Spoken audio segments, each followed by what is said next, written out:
స్తోత్రం చెప్పండి, చెప్పండి గట్టిగా. ఇలా మాకిలాగా కొత్తగా సేవకు వచ్చిన ఆ పాస్టర్ గారు కూడా అన్నారట, నాయనా మా ఊళ్ళో ఒక్క చచ్చిపోయిన వ్యక్తిని ఆయన నాకు చూపించవా? ఎవరైనా ప్రార్థన చేస్తే ఆయన బాగు చేయాలి మీ ఇంటి కట్టాలి కట్టుకోండి అని చెప్పి చేస్తారు. ఇతను అన్నాడు, నాయనా నువ్వు ఇచ్చిన అధికారం ఉందే, ఆ అధికారమును బట్టి నా ద్వారా మా గ్రామంలో చెప్పండి చచ్చిపోయిన వ్యక్తిని నా ద్వారా బ్రతికించాలి. ఎంత విశ్వాసమో చూడండి. ఒక్క వ్యక్తిని చూపించవా? 10 రోజులు అయిపోయింది, 15 రోజులు అయిపోయింది, నెల అయిపోయింది. నెల తర్వాత ఆ కాలువ అవతల ఎవరో ఒక అతను చచ్చిపోయాడట. చచ్చిపోతే వర్తమానం వచ్చింది, కాలువ అవతల. ఇప్పుడు ఇతను ఉన్న ఆసక్తి ఏంటి? చచ్చిపోయిన వ్యక్తులను వెళ్ళిపోయాడు అంతే. త్వరగా గదిలో ఆయన వెళ్ళిపోయాడు. దేవుడు ఇచ్చిన అధికారాన్ని బట్టి ఆ వ్యక్తిని బ్రతికిస్తానని చెప్పి వెళ్ళిపోయాడట. వెళ్ళిపోయి ఆ చచ్చిపోయిన వ్యక్తి దగ్గర మోకరించి ఏం చేస్తున్నాడమ్మా? ఏ అధికారం? దేవుడు ఇచ్చిన అధికారం ముందు అధికారం మోకరించి ప్రార్థన చేస్తున్నాడు. అందరూ వచ్చిన వాళ్ళందరూ ఊళ్ళందరూ అంటున్నారట, రే ఏదైనా పోను రోగం అయితే, ఏదైనా జబ్బు అయితే పోను హాస్పిటల్ నుంచి ఇంటికి తీసుకోమంటే తీసుకొచ్చిన బ్రతుకున్న దాన్ని అయితే ఏమైనా ప్రార్థన చేస్తే బతుకుతా. ఏమైనా చచ్చినోడి దగ్గర మీటింగ్ అంటారా పెట్టి తెచ్చి పక్కనెట్టామా? గొయ్యి తీసుకురాడమ్మా అక్కడ చూస్తున్నారా? ఈడేంటిడా ఏమంటాడు? కొత్త పిచ్చోడంట, పొద్దునగడంట. ఈ మధ్యన సేవకు వచ్చాడు, ఏంటిడా లాగండి అని చెప్పి ఈ ప్రార్థన చేస్తుంటే లాగి అవతల వేసి సేవని తీసుకుపోయాడట. ఏంటి ప్రభు అని మరలా వెళ్ళిపోయి గదిలోకి వెళ్ళిపోయి మళ్ళా ప్రార్థన చేసాడట. నాయన మా ప్రాంతంలో బండాడనాక ఈ బోస్కాన్లీ ఏరియాలో కింద ఎవడోకుడు అని చచ్చిపోవాలంటలా. చచ్చిపోయిన వ్యక్తిని మనం బ్రతికించాలి. ఇంకా ఎక్కువైపోయాడు. మరలా అక్కడికి వెళ్తే ఈ చుట్టాలు ఇక్కడికి వచ్చిన చుట్టాలు చెప్పరండమ్మా, అక్కడ కూడా లేదా పోసుకోండి ఎవడో కాదు తెచ్చిపోతే అక్కడ కూడా వస్తే ఒరే ఇది బండాళ్ళకు మొన్న చచ్చిపోయిన దగ్గరికి వచ్చి నేను బ్రతికించేస్తాను, నేను ప్రార్థన చేస్తాను, నాకు అధికారం ఇచ్చాడు దేవుడు. అక్కడ మొదలెట్టాడు, మళ్ళీ ఎక్కడికి వచ్చాడండి ఈడ ఇలాంటి మాటలన్నీ అంటాడండి. అక్కడ కూడా ఈడెన్ని మాటలన్నా ఏమి భయపడలేదు. అక్కడ కూడా ప్రార్థన చేస్తున్నాడట. ప్రార్థన చేస్తుండే అక్కడ గొయ్యితో ఉన్నాడు, పెట్టి తెచ్చిన లేడు, ఇంట్లో ఎంతకాలం చెప్ప అని చెప్పి అక్కడ లాగేశారంటే చేయనెత్తున్నారా?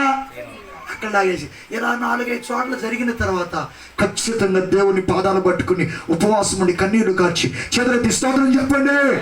ఒక వ్యక్తి దగ్గరికి, వృద్ధాప్య దశలో ఉన్న వ్యక్తి దగ్గరికి వెళ్ళి అడిగాడట, అయ్యా ఈ వృద్ధుడిని దేవుడు ఖచ్చితంగా బ్రతికిస్తాడు, నేను ప్రార్థన చేస్తాను, నా దేవుడు చెప్పండి నాకు అధికారం ఇచ్చాడు. గట్టిగా స్తోత్రం చెప్పండి, చెప్పండి గట్టిగా.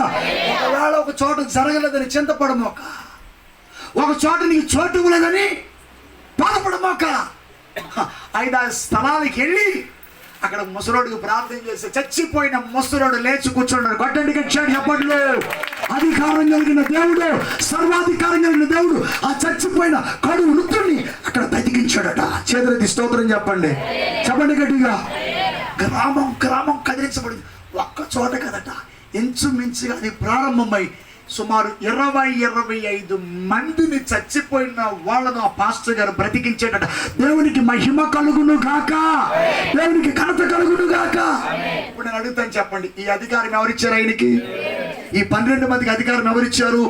మీరు పరలోక రాజ్యము సమీపించిందని సువార్తను ప్రకటించండి, చెప్పండి, రోగులను స్వస్థపరచండి, చనిపోయిన వారిని లేపండి, కుష్ఠరోగులను శుద్ధులుగా చేయండి, దెయ్యములను వెళ్ళగొట్టండి, మీకు ఉచితంగా ఇచ్చాను.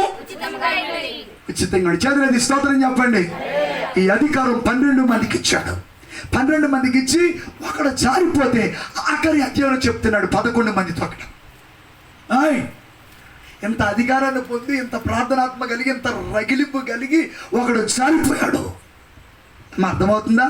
12 మందికి అధికారం ఇస్తే, అధికారం పొంది కూడా, స్వస్థతలు చేసి కూడా, చచ్చిన వాళ్ళని బ్రతికించి కూడా ఒకడు జారిపోయాడు.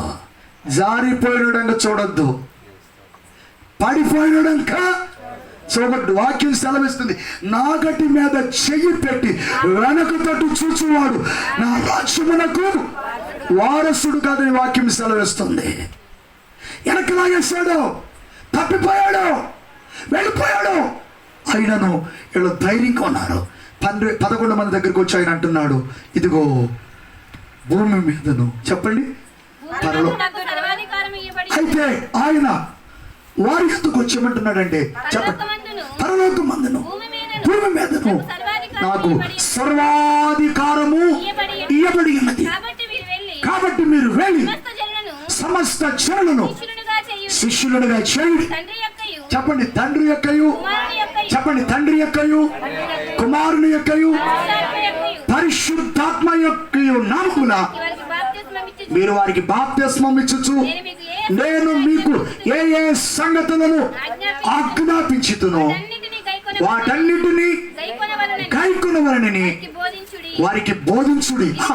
ఇదిగో, అందరి మాట చెప్పండి, ఇదిగో నేను యుగ సమాప్తి వరకు సదాకాలం మీతో కూడా ఉన్నాను. నేను ఇదిగో జస్వా టీం సభ్యులారా, వాక్యం వింటున్న బిడ్డలారా, ఈ రాత్రి లైవ్ ద్వారా చాలా మంది ఉంటున్నారు.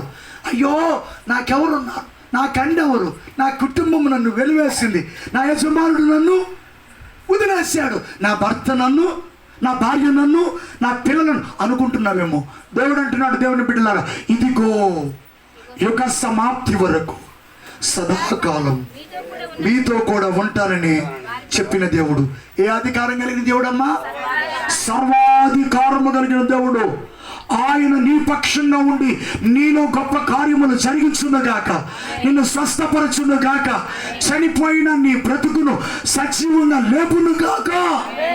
సర్వశక్తి కలిగిన దేవుడు మన చెస్వాటిములు నానాటికి అలా అంచెలంచెలుగా ఎన్నెన్నో కార్యాలు. అందరూ రోగులైపోయి. ఇంకో మాట నేను చెప్పనా, ఒక అమ్మాయి, పడుచు అమ్మాయి, మనోళ్ళనే, అది మీకు తెలిసిపోద్ది, మనోళ్ళు బండాళంకలోనే భయంకరమైన దయ్యం పట్టి ఇక రాత్రి లేదు పగలు లేదు. ఎక్కడెక్కడో సాక్ష్యాలు నేను చెప్పట్లేదండి. అమ్మాయి పెళ్ళయింది, మరి గర్భవతో లేదు నాకు ఇంకా తెలియదు, కానీ అమ్మాయి పెళ్ళయింది. దయ్యం పట్టి చాలా బాధపడిపోతుంది. అన్నోళ్ళ దగ్గరికి వచ్చి చెప్పారు, సంఘం అదే మన టీం అంతా వెళ్ళి వాళ్ళ ఇంటి దగ్గర 7 వారాలు ఉపవాస కూటమి పెడతామమ్మా. ఏ చీకటి శక్తులైనా, ఏ అంధకార శక్తులైనా, ఏ అపవిత్రాత్మ శక్తులైనా సర్వాధికారం కలిగిన దేవుని నామములో పటాపుంచులు అవుతాయి. చేతులెత్తి స్తోత్రం చెప్పండి. అమ్మాయికి ఏం అర్థం కావట్లా, ఈ మాటలో వాక్యం ఏం తెలీదు. అయితే వాళ్ళమ్మ, నాన్న, తమ్ముడు నమ్మి అయ్యా ప్రార్థన పెట్టండి అన్నది. మొదటి వారం జరిగింది, ప్రైజ్ అలా. అమ్మాయి లైన్లోకి వచ్చింది. 2వ వారం జరిగింది, చీకటి తొలగిపోయింది. అమ్మాయి మామూలుగా ఆరాధనలో కూర్చుంది, పాటలు పాడుతుంది, వాక్యాన్ని చదువుతుంది. సర్వాధికారంగా దేవుడు టీం ప్రార్థన చేస్తే ఆ అమ్మాయిని బాగు చేశాడు. దయ్యం వెడలిపోయింది, చీకటి తొలగిపోయింది. ఆశ్చర్యకరమైన వెలుగుతో బిడ్డ నింపబడి నమ్మి బాప్తిస్మం పొంది వివాహం చేసుకుని చర్చి ఎదురుగుండా వాళ్ళ అత్తోరిల్లు. Praise the Lord, hallelujah. Church ఎదురుగుండా అత్తోరిల్లు. తెలియదే ఉంది, జరగలేదా? ఎన్ని అద్భుతాలండి, ఎన్ని ఆశ్చర్య కార్యాలండి. ఏ దేవుడైనా సర్వాధికారము కలిగిన దేవుడు.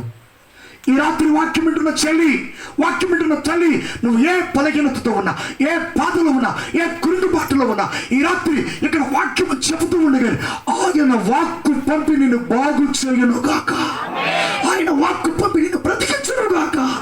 నీలో ఉన్న చీకటి, నీలో ఉన్న మరణాంధకారం, నీలో ఉన్న పాపం యేసు నామములో విడుదల కలుగునుగాక, స్వాతంత్రాలముగాక. సర్వాధికారము కలిగిన దేవుడు ఇదిగో జస్వా టీములో ఉన్న ప్రతి సేవకుని బలపరిచి ఆ రీతిగా చేస్తున్న ప్రతి ప్రార్థన ద్వారా ఇదిగో అద్భుత కార్యాలు మన టీంలోనే. అన్న రాజన్న ఈ రాత్రి కోటం జరుగుతుంది. బత్తుల రాజన్న ఊరూరు మారుమోగిపోయింది. హైదరాబాద్ వెళుతున్నాడు కానీ చెప్పండి, మనిషి గారు శవమయుస్తాడు. మా చెవులారా విన్నాం. Praise the lord. టీం అంతా కలిసి, మన సహోదరులందరూ కలిసి ప్రార్థన చేస్తాం. ఇంచుమించు 1.5 2 నెలల్లో పురుషోత్తమన్న అన్నోళ్ళందరూ కలిసి అన్నకి తలంతా ఊడిపోయింది, స్టేజ్ దాటిపోయింది, చాలా ప్రమాదకరం, క్యాన్సర్లో పెట్టేసింది. అలాంటి ప్రమాదం నుండి కృప కలిగిన దేవుడు టీం చేసిన ప్రార్థన, సర్వాధికారము కలిగిన దేవుడు ఆయన వాక్కును పంపి క్యాన్సర్ వ్యాధిని బాగు చేశాడు. కొట్టండి గట్టిగా చప్పట్లు, కొట్టండి గట్టిగా చప్పట్లు. ఎన్ని అద్భుతాలు, ఎన్ని ఆశ్చర్యకార్యాలు, ఎన్ని స్వస్థతలు టీం ద్వారా చేసిన ప్రతి ప్రార్థన ద్వారా ఎందరో మన టీం సభ్యుల్లోనే అన్న బాగు చేసి సజీవ సాక్ష్యం అన్నే. ఇప్పుడు మైకి అన్న సాక్ష్యం చెప్తాడు, అన్న చచ్చిపోతాడు, శవమై తిరిగి వస్తారన్నారు. రాజన్న దేవుడు బ్రతికించాడు, స్వస్థపరిచాడు, ఆరోగ్యం ఇచ్చాడు. ఇదిగో సేవ చేస్తున్నాడు అన్న. రాజన్న ఒకసారి లేచి నిలబడు. Praise lord. ఇదిగో మన మధ్యలో అన్న చూడండి, ఇక్కడ అన్న ఉన్నారు. అదిగో అన్న చావు బ్రతుకుల మధ్యలోకి వెళ్ళిపోయాడు. టీం అంతా ప్రార్థన చేసింది, మనం అందరం ప్రార్థన చేశాం. దేవుడు సర్వాధికారంగా లేని దేవుడు అన్నను బ్రతికించాడు. ఈరోజు ఆయా ప్రాంతాలకు వెళ్ళి సాక్ష్యం ఇస్తున్నాడు, సువార్త ప్రకటిస్తున్నాడు. ఆయన ప్రార్థన చేస్తే అనేకులు బాగుపడుతున్నారు, అనేకులను పట్టిన దెయ్యాలు వెడలిపోతున్నాయి. నా యేసయ్య మనకి సర్వాధికారం ఇచ్చాడు. అధికారం బట్టి